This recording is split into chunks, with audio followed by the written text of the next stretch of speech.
Nanomboka ny maraina teo ary aharitra telona ny fivirina tsara-potoana ny mpanolotsainan'ny tanàna eo anivon'ny komina Antananarivo renivohitra. Teboka maromaro no voafaritra anatin'ny Handinika ka isan'izany ny fanitsiana rindran-damina na ny organigramme. Raha ny fanambarany ry manambitana izay filohan'ny delégation manokana Antananarivo dia maromaro ireo fitaliavana izay tsy maintsy atambatra. Eo ihany koa ireo sampana izay tsy maintsy foanana. Tafiditra anatin'ny politika amin'ny fitsitsiana isika izao hoy izy ka tsy maintsy raisina izay fepetra izay. Ny antsony rehetra iray amin'ny famerenan'ny asana Antananarivo renivohitra moa ity filohan'ny delégation manokana tanàna Nahitana tamin'ny lahateny izay nataony.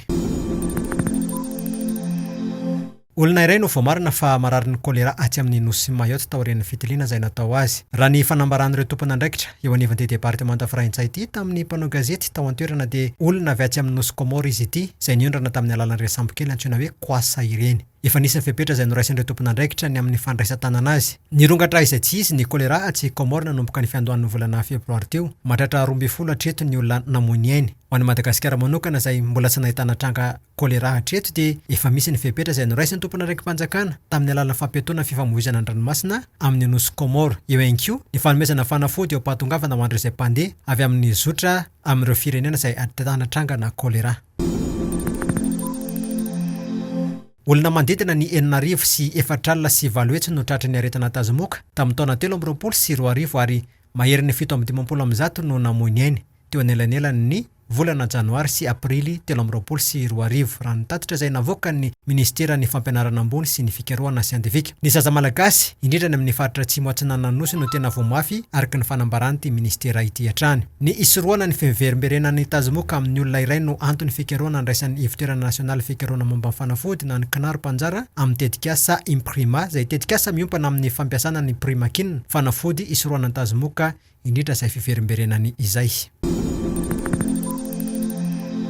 Efa Madiva hifarana ny asa fanamboarana ny tetezana eo amin'ny reniranon'i manambondro eo amin'ny teboka laviran-dalana 770 eny amin'ny lalam-pirenena 12A izay mampitohy ny taolanargo sy vangain-drano. Raha ny tatitry ny ministeran'ny asa vaventy dia manodidina 5,900 ny asa no efa vita amin'izao fotoana izao. Eo am-pamaranana ny asa fandrakofana tara ny tetezana sy ny lalana miditra amin'ny orinasa amin'izao fotoana izao.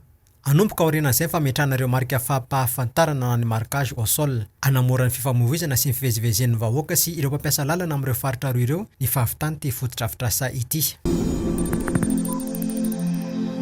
Tsy tafiditra ao anatin'ny top 10 intsony i Madagasikara. Niemitra eo amin'ny larana 10 no misy azy ao amin'ny LALAO AFRIKANINA izay totsaina ny Accra amin'izao fotoana izao. Nijanona teo amin'ny 13 ny medaly azon'i Madagasikara izay ahitana volamena 4, volafotsy 2 ary alimo 7. Tao anatin'ny herinandro dia tsy nisy intsony medaly azon'i Madagasikara taorianan'ny Laura Rasoanevy izay nandrombaka ny medaly volamena ny alarobia 13 Marsa lasa teo. Tanjona napetraka ny ministeran'ny tanora sy ny fanatanjahantena nefa ny atafiditra ny Madagasikara ao anatin'ireo firenena 8 voalohany mandritra ity LALAO AFRIKANINA ity. Isan'ny singa iray namerina ny isan'ireo mpanao fanatanjahantena andray anjara amin'ity LALAO AFRIKANINA ity nefa izay.